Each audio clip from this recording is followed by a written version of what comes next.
Halloween, Halloween, Halloween. Halloween na naman po.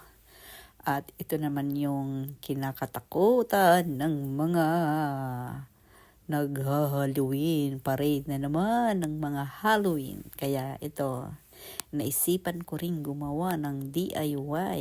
At ito na naman ang kaganapan. Ang ganda guys sa labas. Ang dami ng naggagandahan display. Kaya ito naisipan ko naman gumawa kahit konting makikita lang sa labas.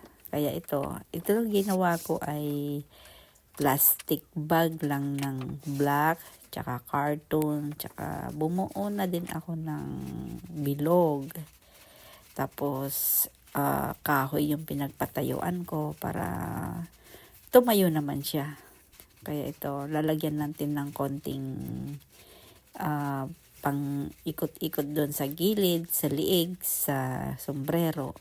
Grabe guys, kung makapag-celebrate sila ng Halloween dito, ang ganda-ganda ng mga kanilang mga display. Talagang pinaggagastusan nila to. Pero ako, katuwaan ko lang to, gumawa lang din naman ako ng simple para ilagay sa labas.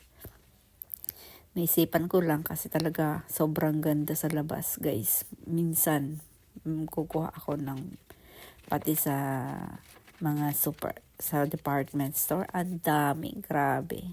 Kung may pera ka, bili ka na lang, huwag ka nang gumawa. Kaya lang ito kasi libre na. Bakit pa ako bibili, diba?